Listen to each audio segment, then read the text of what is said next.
Crown Jewel was truly a night to remember, and we knew that history would be made. I said it in my prediction video earlier this week, and it looks like I was correct. And without any further ado, here are the results of Crown Jewel Perth, Australia. Kicking things off is the Australian street fight that featured Bronson Reed and Roman Reigns.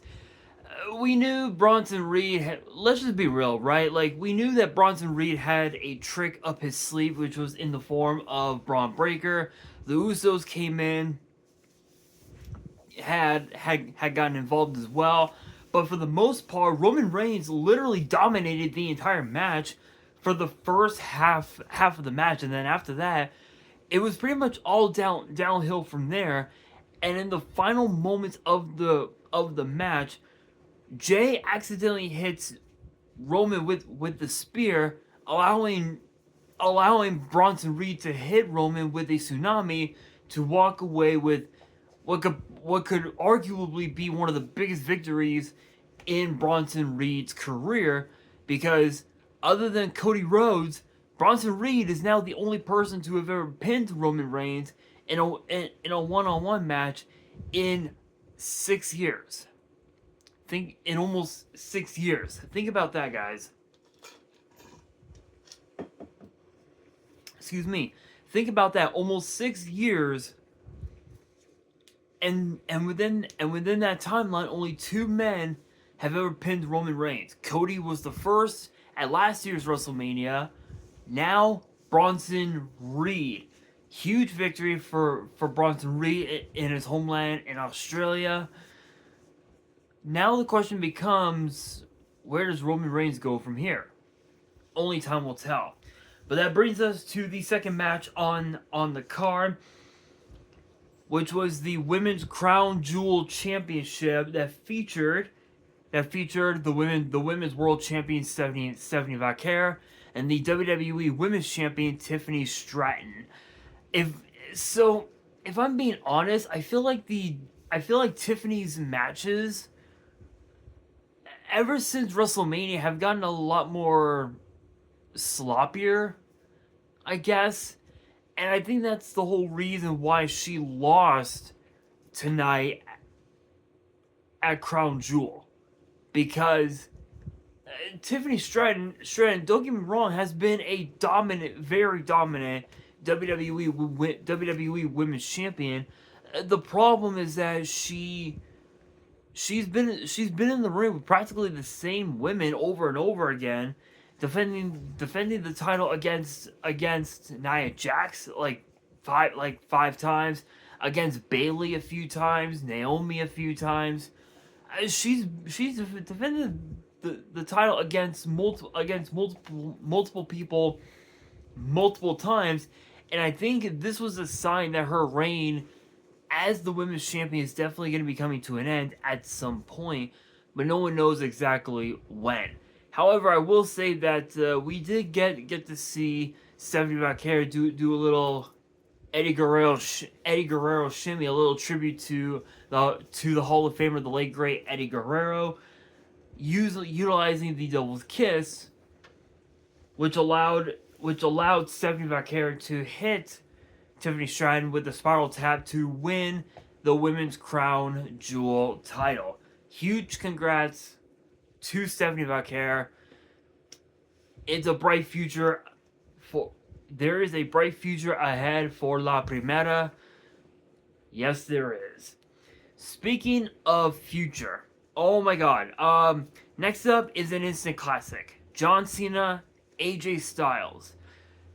Let's just be real. This was literally one of the best matches that we had ever seen this entire year. I said that this was going to be an instant classic. Excuse me. Talking about how these are two legends going at it. Sure enough, these two legends went at it, and they laid it all out in that ring. We saw literally we saw these two pay tribute to some of their biggest to some of their most fiercest rivals, not just in WWE but in TNA respectively. We saw a skull crushing finale. We saw a choke slam. We saw a scorpion death drop. We saw a coquina clutch. We saw a draping DDT. We saw an RKO. We almost saw the punt. And this was literally back and forth. And in the final moments, it took a singular tombstone pile driver plus an attitude adjustment for John Cena to finally exercise his demons and walk away with the victory over the phenomenal AJ Styles. Congrats to both men on an incredible match, but congrats to John Cena on the victory. Next up is the tag team match between the Kabuki Warriors and the team of Rhea Ripley and Io Sky. I'm just gonna go ahead and say this was not what people were expecting. I mean, obviously, yes, every time Rhea got involved in the match, obviously, yes, there was a bit of a pop for her.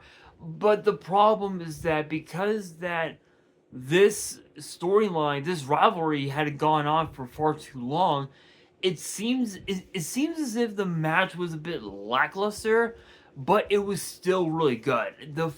It was still really good.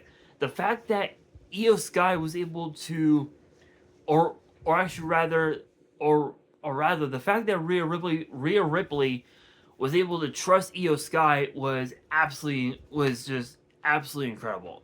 Those two as a tag team need to be tag team champions. I say book it.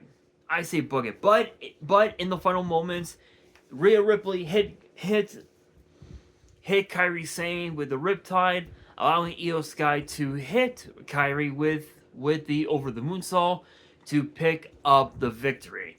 And that brings us to the men's Crown Jewel Championship between Cody Rhodes, the WWE Champion, and Seth Rollins, the World Heavyweight Champion, which is a match 3 years in the making. Because if you guys recall, 3 years ago, Cody's first match back in WWE was at WrestleMania against Seth Rollins.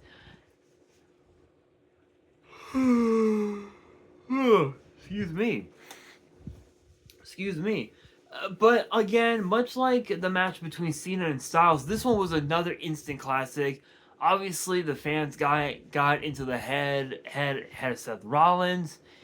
It was absolute insanity. So many near falls, crossroads after crossroads, stomp after stomp, random finish after random finish.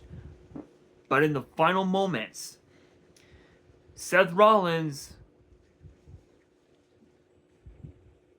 used the watch that Cody gave him at WrestleMania 40. Seth Rollins used that same watch on Cody, which allowed him to hit not one, not two, but 3 stomps to Cody for Seth Rollins to finally put an end to the long rivalry that he has with Cody Rhodes, exercising his demons, and now is the men's Crown Jewel Champion. Congrats to both Seth Rollins and Stephanie Vaquer.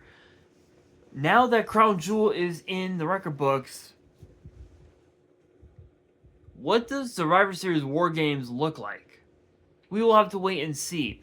And with that being said, that will do it for today's video. Hopefully you guys enjoyed. If you did, make sure you guys smash that thumbs up button. If you guys are new to the channel, you guys want more premium live event predictions and results in the future, then be sure to subscribe to the channel, turn on the notification bell, and as always, make sure you guys are following me on all of my social media.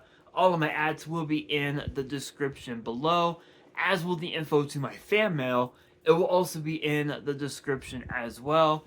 And on that, this is your boy Nash, signing out.